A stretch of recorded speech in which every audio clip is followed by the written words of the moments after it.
China, Japan, Mexico.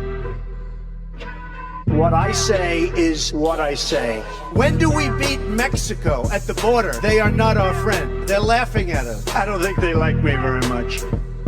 I don't think they like me very much.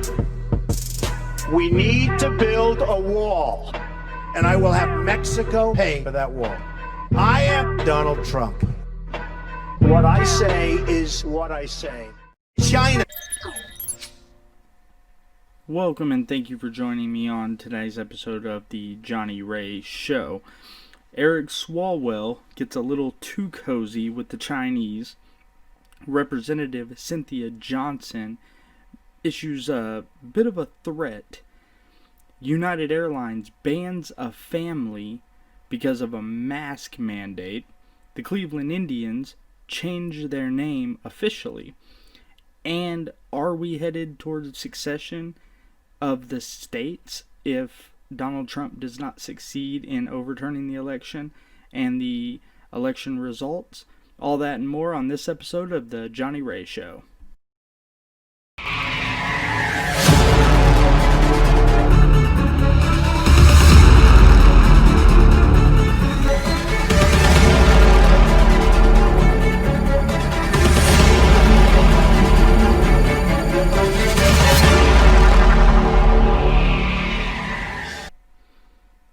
Thank you and welcome back to this episode of the Johnny Ray Show.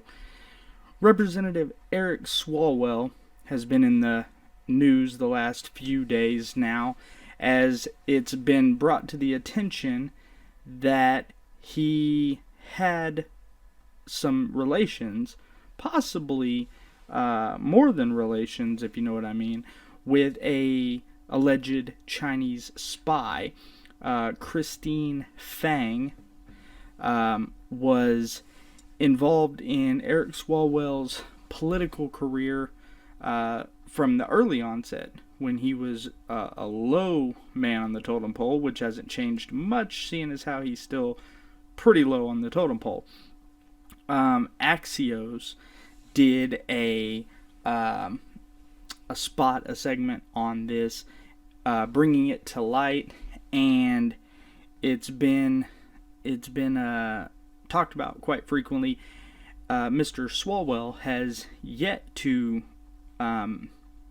give any kind of remarks other than he basically just blamed President Trump. The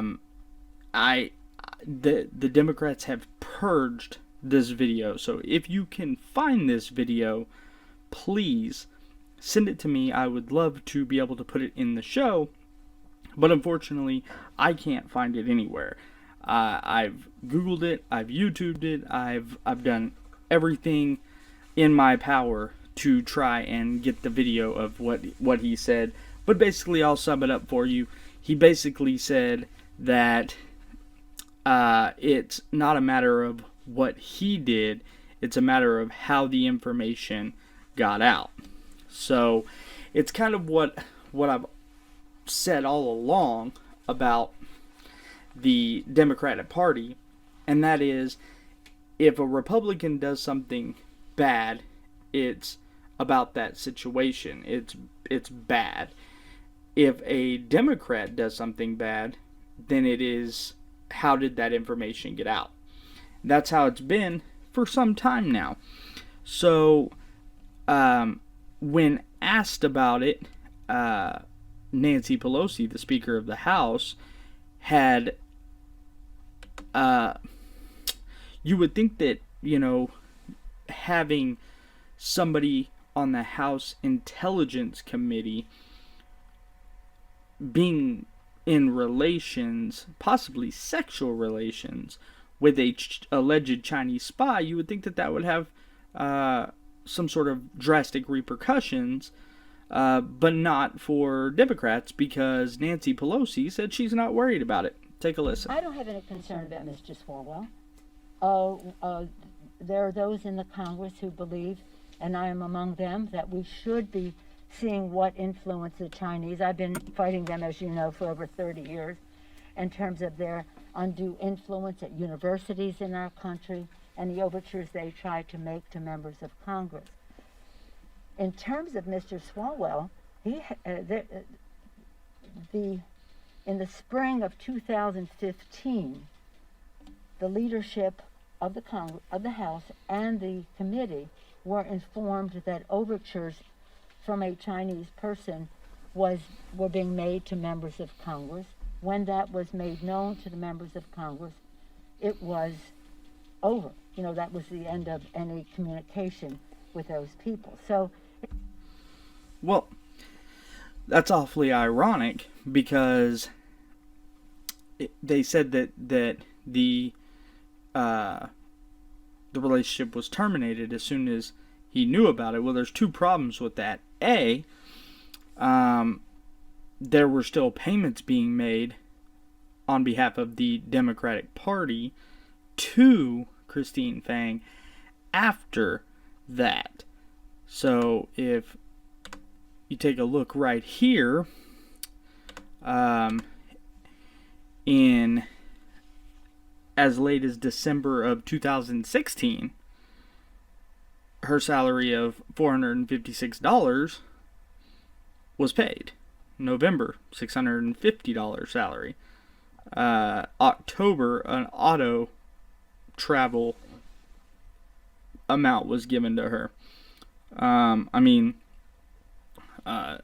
October 14th of 2016, she had a salary of $1,274 that was paid to her on behalf of the Democratic Party, according to these expenditures, which I have no reason to believe that they are inaccurate.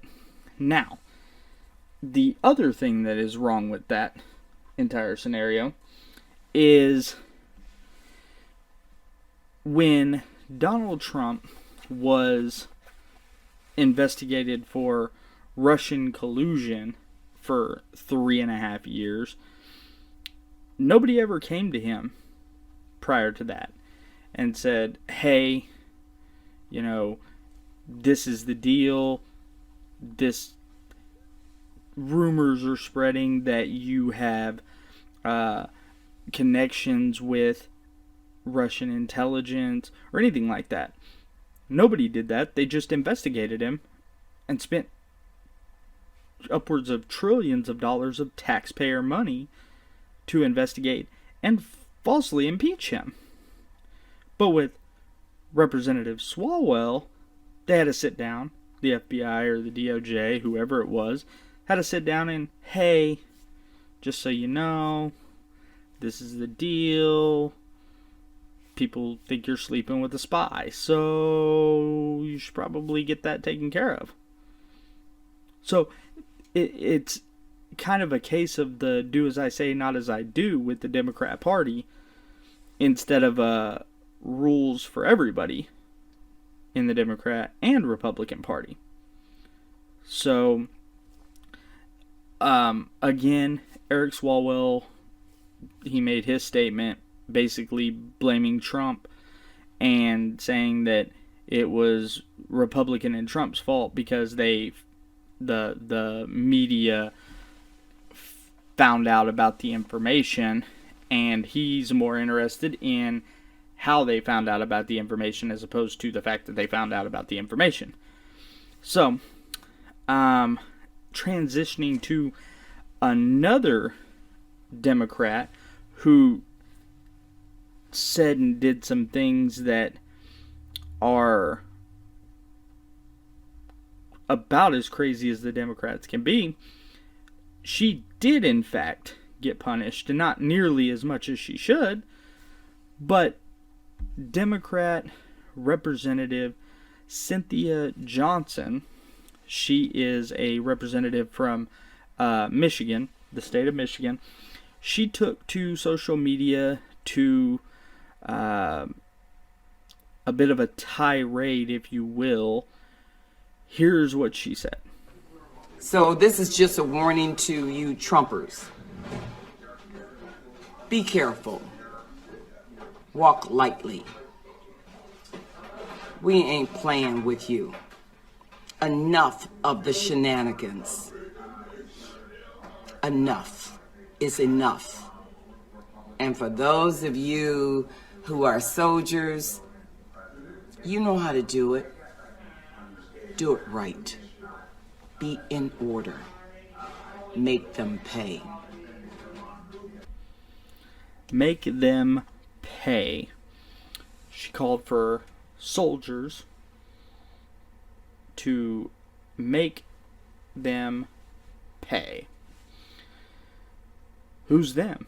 Them would presumably be Trump supporters, since that's who she was addressing the entirety of that video. So, just so we're all clear, that is illegal. Okay?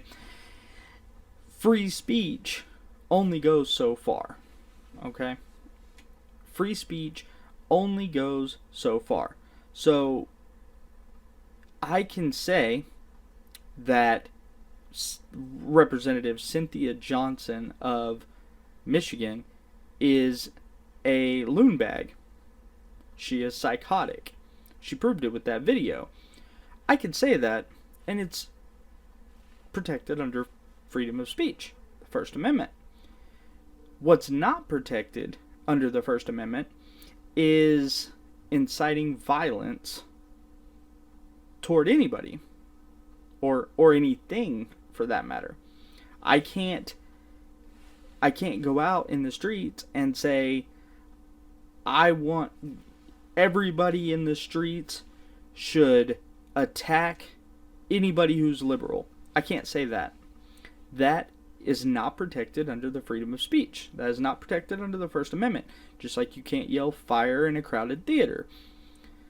What she did was incite violence. She specifically called on soldiers, whoever that may be, to make Trump supporters pay. Now, a lot of people raised questions of who was the quote-unquote soldiers she was talking to. A lot of people claim that it's BLM and Antifa. Quite possible. She took to social media one more time, and she confirmed who she was talking about. All you soldiers, soldiers of Christ. Soldiers against racism.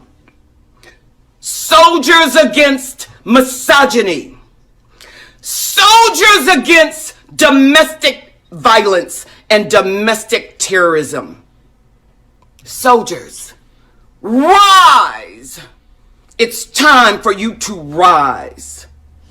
Soldiers! Soldiers for Christ.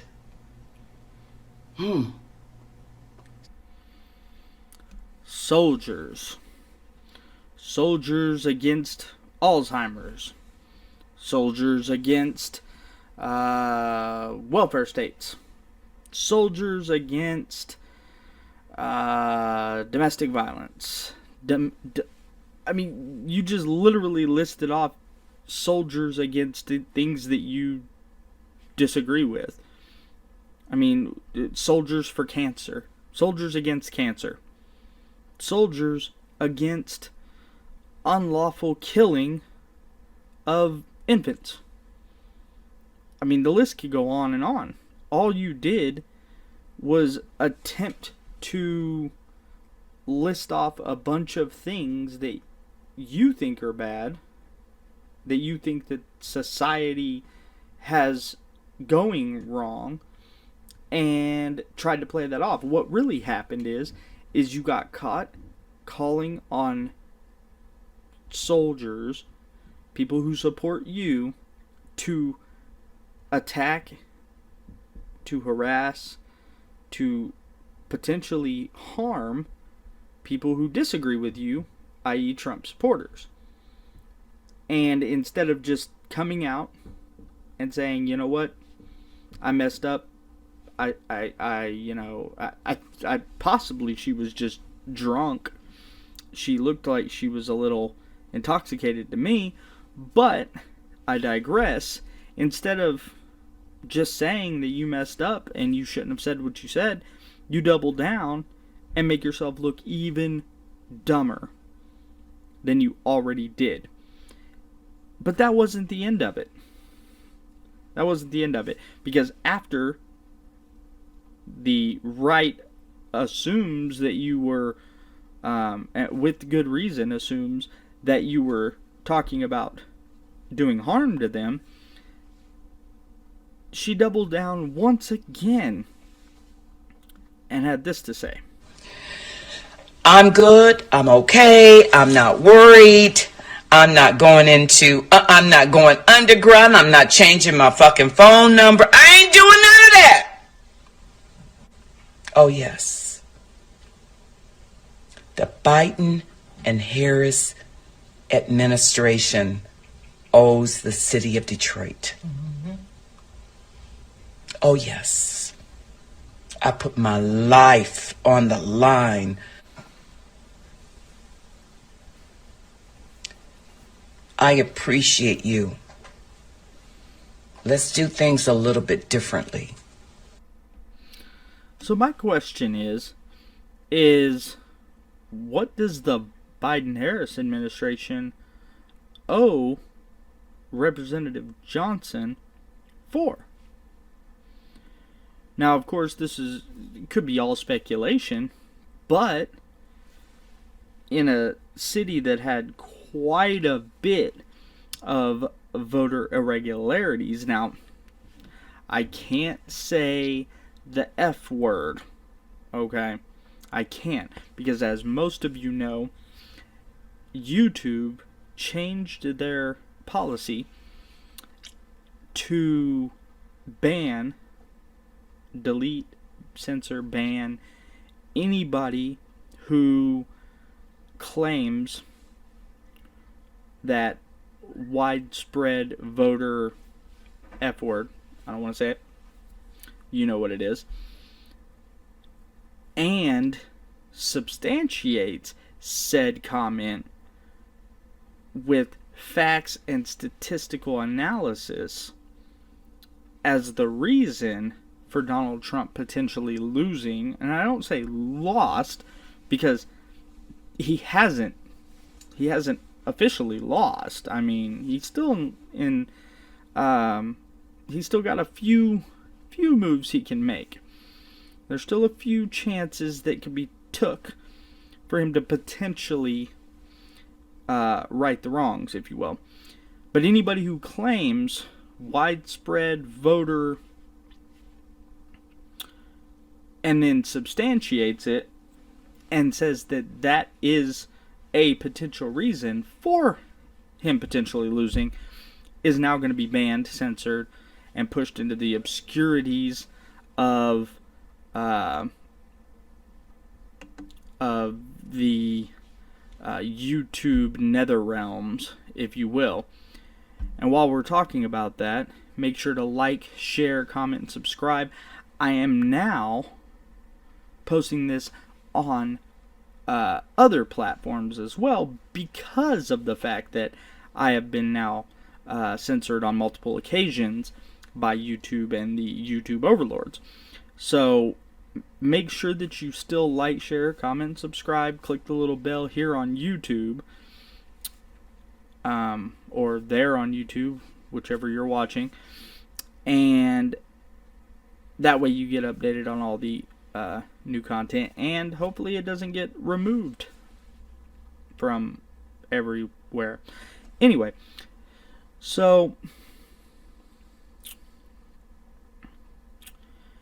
if there was a city that had widespread voter irregularities, such as Detroit, where upwards of over 10,000 people verifiably deceased voting in that particular county, that could be potentially what she was referencing. Also, upwards to thousands of voters that were not residents of the city of Detroit or the county of Detroit. So that could be what she was referencing. I think she's referencing all of the above. And again, I'm no political analyst. I'm going to say that she was probably mentioning how she potentially had a hand in affecting the outcome of this presidential election. And I mean, maybe I'm wrong. Maybe I'm wrong. But probably, statistically speaking, I'm not wrong. Now, she did get pulled off of her committee duties. She was on some committee in the House, and they did pull her off of that and relieved her of all her committee assignments, which is fine. That's a great start. But incitement of violence against half of the country is illegal, and it should come with some jail time. Now, of course, the DOJ and the FBI, they're a little short-staffed, but I feel like they should probably look into that. I don't think they will, because it's a Democrat, and when Democrats do something, it's okay. Now, on to the ridiculous story of the day. It comes from over the weekend, I believe. A family was banned for life, mind you, from flying with United Airlines because their two-year-old daughter would not put a mask on. I kid you not. This is the first video that was shown. Okay, this is the first video, went viral, and I'm not sure this particular family's name. I will try and get the name of them if I can. But here's the first video. We just got kicked off the flight because our 2-year-old would not put on a mask, and we tried. I mean, I'm gonna put a video on. And they're sending all of our bags and Adeline's car seat to New York. And we're banned off of United forever because a 2-year-old would not put on a mask. Now, I know a lot of people are saying, well, it is, it is a mandate, and they're a private company. They can enforce their policies if they wish to enforce that policy. That's great, and I'm fine with that. If you want to enforce your policy, then great. But in whose world is a 2-year-old going to willingly put a mask on? I think that's the most ridiculously stupid policy that anybody could have. And I've looked at a lot of policies since this COVID outbreak, and a lot of them I didn't agree with. A lot of them were stupid, but the vast majority of them understood that children are not going to willingly put a piece of cloth over their face for hours on end, but 2, that children are the very lowest of the potential spreaders of the virus, and the general consensus has been that masks don't generally work as well as they would like you to believe they do. So to require a 2-year-old to wear a mask for hours is ludicrous as on its face. But I did a little bit of Google searching, and as of May, of 2020, United Airlines policy for mask wearing was children under 5 did not have to. And now this gentleman is saying that 2 and under. How do you, first of all, age like that is very arbitrary anyway, because you can't draw a line in the sand and say that as soon as you turn 2, you have some different superpower to spread the virus more so than you did a day earlier before you were 2. That's why I've never used the age as a some sort of scientific factual overlord, because if I'm 39 and then tomorrow I turn 40, I don't suddenly spread the virus any more than I did the day before. So the age bracket for this coronavirus is arbitrary at best. But what prompted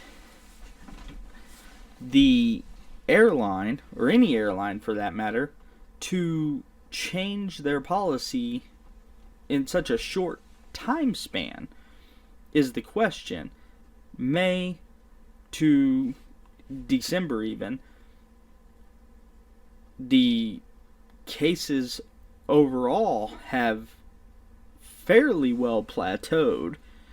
The deaths are, they're fairly stagnant, with the exception of a few hot spots and spikes here and there. But for a virus that has a 99.96 survival rate among the entire population and a 99.993 survival rate amongst children under the age of 10 or 12. Now, a second video was released, and it was the video of the actual altercation on the flight. And honestly, I think the parents, the lady that was talking just a few minutes ago, and her husband or significant other, did more than they really should have. Because I gotta tell you, if I went anywhere and they told me that my daughter, who's 9, had to wear a mask for hours on end, or I would not be able to utilize their services, I would find other services. There are plenty of companies that offer services, especially airlines. And I guarantee you, said airlines would have no problem with a 2-year-old not wearing a mask if it was that big of an issue to get the 2-year-old to put the mask on. Take a look. Okay?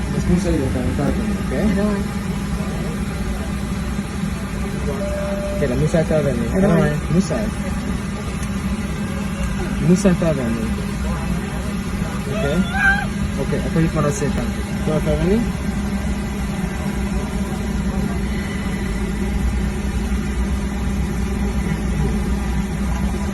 Do you want to try putting it on her? Adeline, está grabando. Okay, ladies and gentlemen, we're almost ready to go. So please put away your carry-on items, including your large electronic devices like laptops. Feel free to keep using.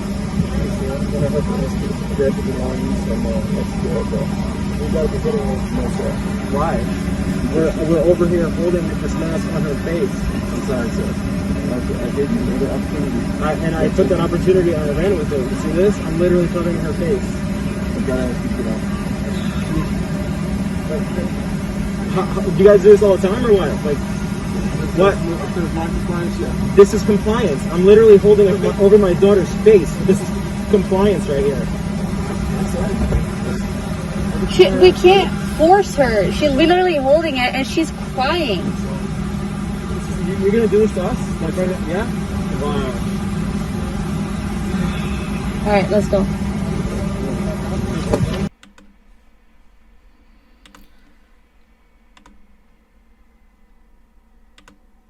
Now, as I said, I think that they did far more than they really should have. I mean, he was close to smothering that child with the mask in order to try and comply with the demands of the arbitrary mandate. And what I think frustrates me the absolute most is that this is where our society has driven ourselves. I mean, we have literally driven ourselves to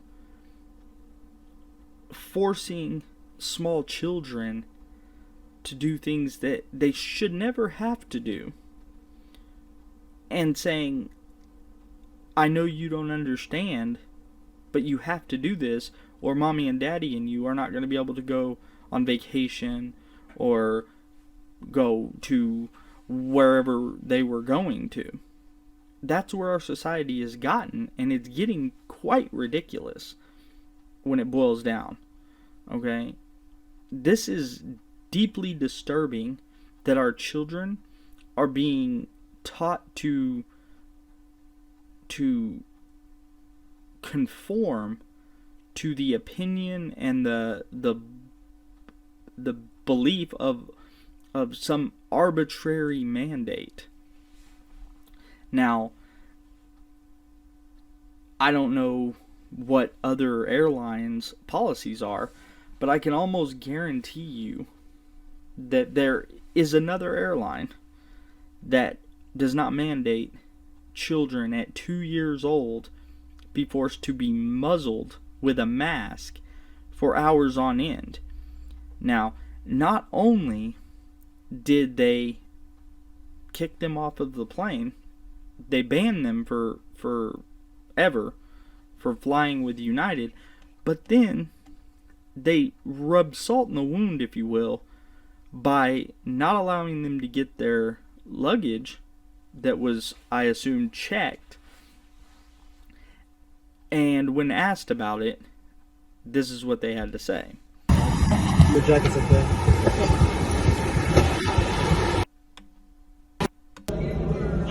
What happens now? You first class, can you work?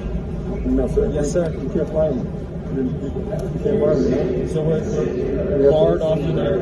Yes. Well, I'm determined that, no, I don't know what... Because our 2-year-old daughter would not put on a mask? Not us, but our 2-year-old daughter. I did it. What do you mean you get it? But like I don't understand. You should say She's 2. She's literally 2. What are you guys doing? Seriously. There's a no tolerance policy. What do you mean? We've flown all summer. She's flown with us. Okay. And they never had this policy. It was under 5. She's 2. How are you going to enforce a 2-year-old? That's the rules. Okay. So what are we doing? We got our bags. Like what happens now? We have 3 bags on that plane. They'll go on to your destination. They're gonna go on What? to the station there. You're gonna stop that plane right now. Our child seat is on that plane. How are we supposed to go home? Is this an actual? So not only did they kick them off the plane, they basically embarrassed them in front of an entire plane full of people. They banned them for life. Well, what he said, an undetermined amount of time, which is a ban for life. But then they refused to allow them to get the luggage that was underneath the plane, and said that luggage would be at their destination that they cannot fly to now because you kicked them off the flight and banned them. And you heard the lady say that their car seat for the child was in there. So now, not only do they not get their luggage, but they don't get their child's car seat. Now, how are they supposed to drive their 2-year-old to their house or anywhere else for that matter, now that you kicked them off the plane, without the car seat that you refuse to let them get. That is the most ridiculous thing I have ever heard in my life. I've never heard of such stupidity. Even through this pandemic, I've never heard of such stupidity from a company. And honestly, not that I fly really hardly at all anyway, I will never, even after the pandemic, I will never forget that United kicked a family off of a plane, banned them for life, and then forced them to allow their luggage to be sent halfway across the country just because a 2-year-old didn't want to willingly muzzle their face. So, in other stupid news, the Cleveland Indians have now decided that they are changing their name. The social justice warrior has ascended upon the Major League Baseball. The woke social justice propaganda has forced itself into Major League Baseball, which was one of the last kind of holdouts. Yeah, they did a few of the BLM things. They did the kneeling, and they did like the Black Lives Matter behind the home plate at some of the fields. But they hadn't really went off the deep end until now.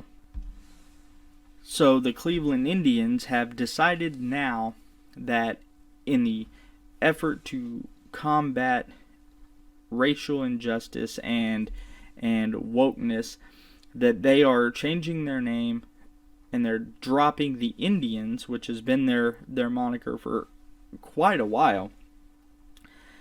And a new name has yet to be named. I assume that they will probably be just like the Washington football team, and they will just be the Cleveland baseball team. So, a lot of people have speculated that with how bad they've done their program over the last several years, that this is the first step in just Cleveland losing the team altogether. I think that if that's the case, this is the dumbest way to go about it. They should have just canceled the program. My problem comes from, it's almost always white liberal people telling people of color what should and what does offend them. It's always the white liberal left that tells the Native Americans or the black African American, the Middle Eastern population, what should and does offend them. Just like with the Washington Redskins, it was white social justice warriors that said it was racist to have a team named the Redskins, which I don't agree with. I can see the somewhat logical application to that, but the Cleveland Indian is nowhere near that category.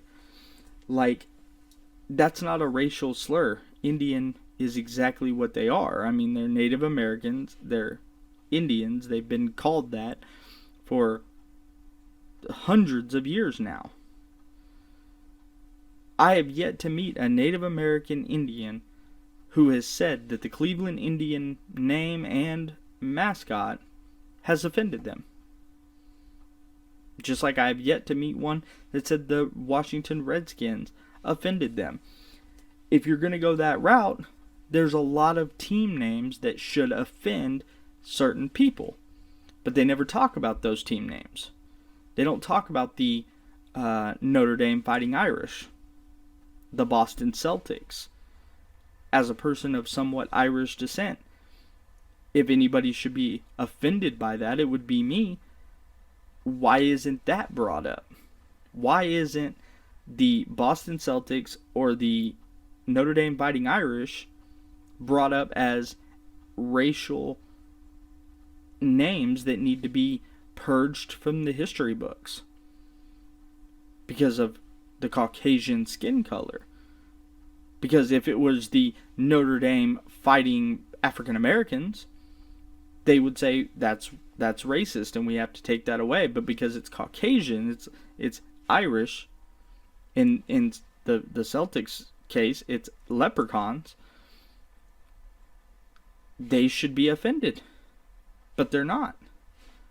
So the question of the day is if the Cleveland Indians change their name, what do you think they should change it to?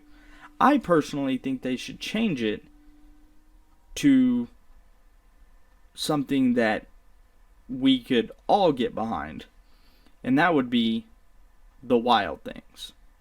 I think the Cleveland Wild Things would be the best alternative. I don't agree with the fact that they should change the name. I think that's stupid. And I think that the social justice warrior mentality is ridiculous and stupid. But if they're going to change the name, that's about the only name that I could agree to. They'll still suck, but at least they'll have a cool name. Now, a lot of people have went a little ballistic on the social media front over the last few days, and it's revolved around one man, and that one man is no stranger to controversy, and that man is Rush Limbaugh. Rush did an episode on his show a couple of days ago where he discussed the potential for the United States to be the divided states. Take a listen. This, I've alluded to this a couple of times because I've seen others allude to this. I actually think that we're trending toward secession. I see more and more people asking, what in the world do we have in common with the people who live in, say, New York? What is there that makes us believe that there is enough of us there to even have a chance at winning New York, especially if you're talking about votes? I see a lot of bloggers, I can't think of names right now, a lot of bloggers have written extensively about how distant and separated and how much more separated our culture is becoming politically.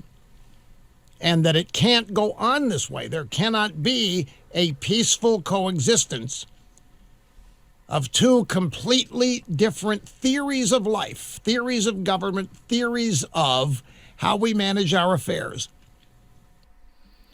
He's absolutely right. I'm a stern advocate. Anybody who knows me, anybody who follows me on social media, by the way, if you don't, follow me on social media. Anybody who follows me on social media knows that I've been calling for a secession and a leaving of this particular culture that we've seemed to adopt over the last 10 years or so. I've been calling for it for a while. I think personally the Republican red states should pull away from the country and form our own United States. I think that would be a great thing, because you cannot expect a country to thrive, succeed, or advance if the people in the country, the residents of said country, can't agree on basic moral principles. And that's something that we as as a country have not been able to agree on in some time. I mean, you can't expect to move forward as a nation if we can't even agree on basic moral principles of not killing innocent babies in the womb. We can't even agree on basic moral values of you should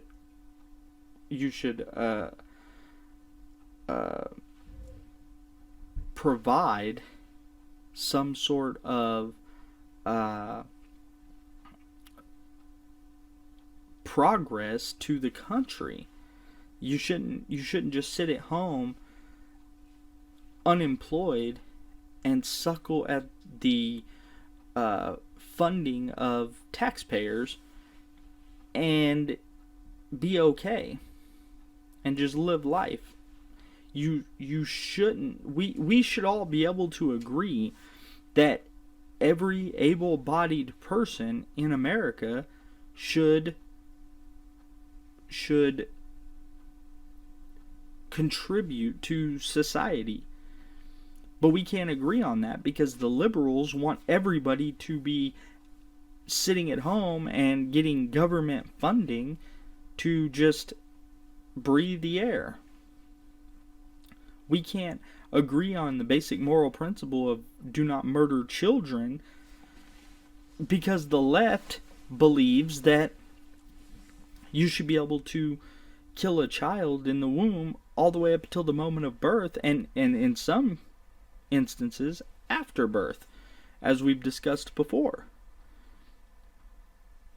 I mean, if we can't even agree on that, basic moral principles of life, what makes you think that we should coexist in the same country? Now, some time ago, there was a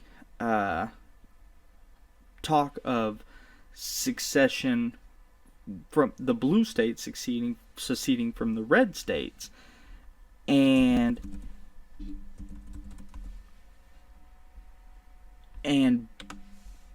it was halfway laughed off, but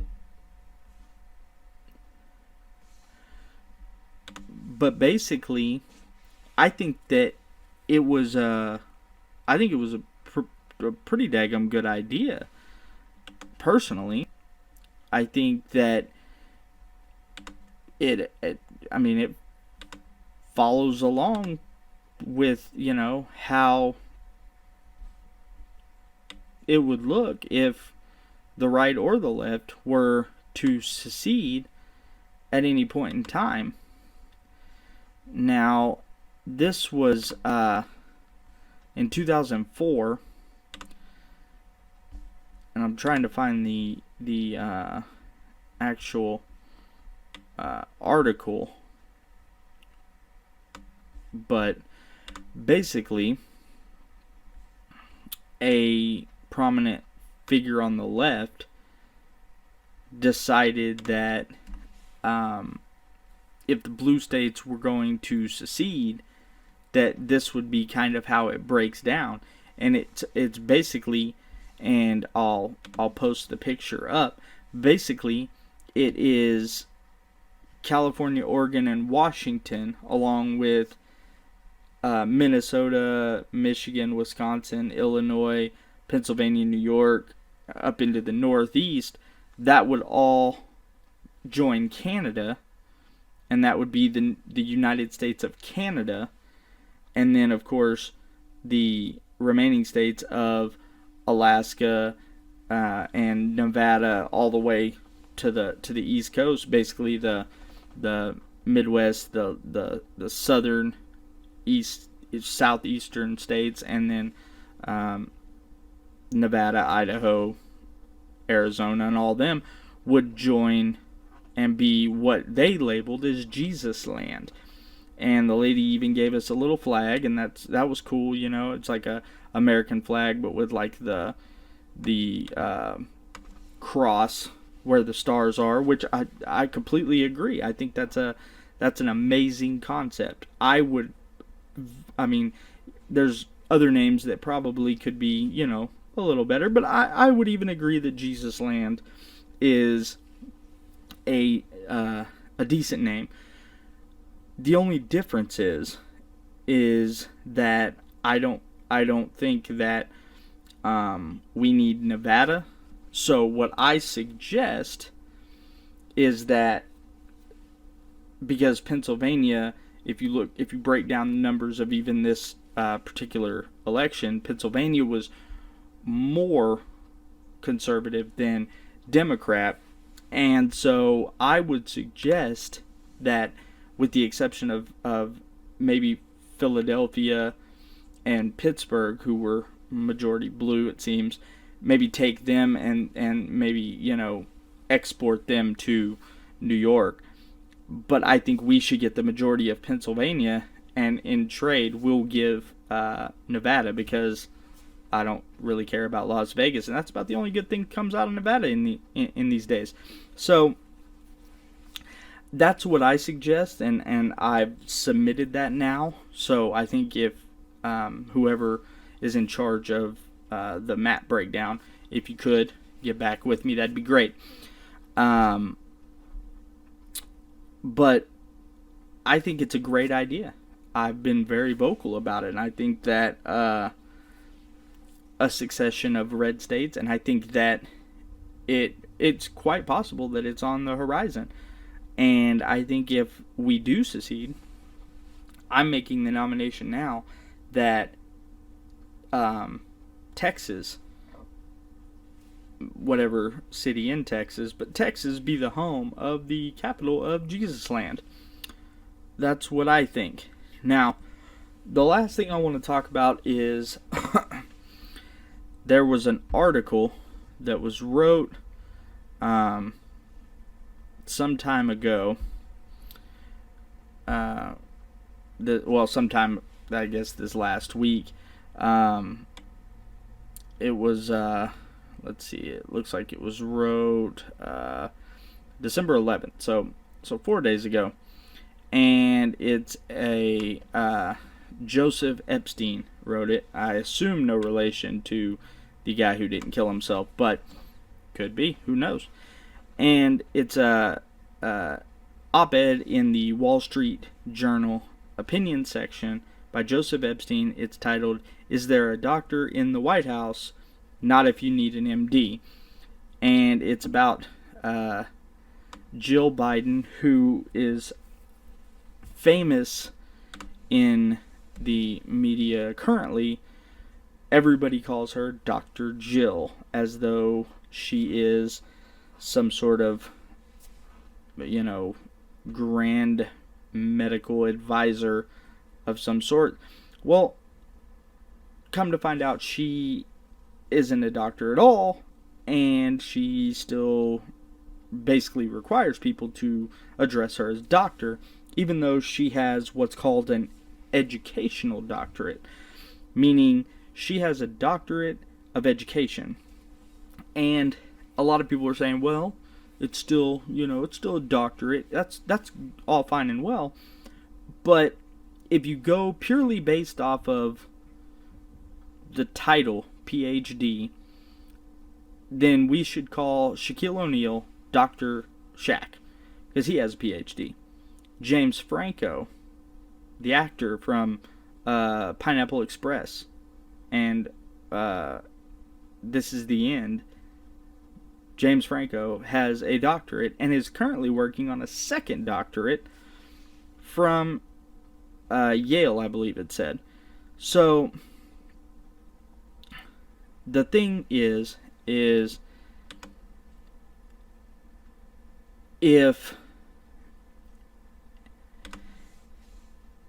and I'm going to pull this up here so you can see it. It says here, Madam First Lady, Mrs. Biden, Jill Kiddo, a bit of advice on what seems like a small, but I think it's not unimportant matter. Any chance you might drop the doctor before your name. Dr. Jill Biden sounds and feels fraudulent, not to say a touch comic. Your degree is, I believe, an Ed.D., a Doctor of Education, earned at the University of Delaware through a dissertation with the unpromising title Student Retention at the Community College Level, Meeting Students' Needs. A wise man once said that no one should call himself doctor unless he has delivered a child. Think about it, Dr. Jill, and forthwith drop the doc. Now,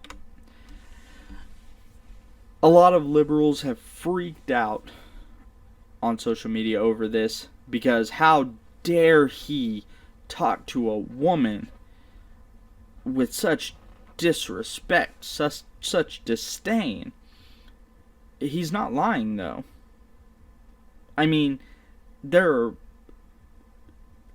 a vast amount of people with PhDs that don't require you to call them a doctor. I mean, she's a teacher. Yes, she went through her educational existence, and she got a piece of paper saying that she is intelligent enough to teach children. That doesn't necessarily mean she's a doctor. Yes, it's a doctorate, but that doesn't make her a doctor. Because here's the thing. If me and my wife and Joe Biden and Jill Biden are at a party and I choke on a piece of cocktail shrimp, Jill Biden is not going to be able to do anything except possibly lecture me on how to eat cocktail shrimp. She's not going to be able to save my life because she's not a medical doctor.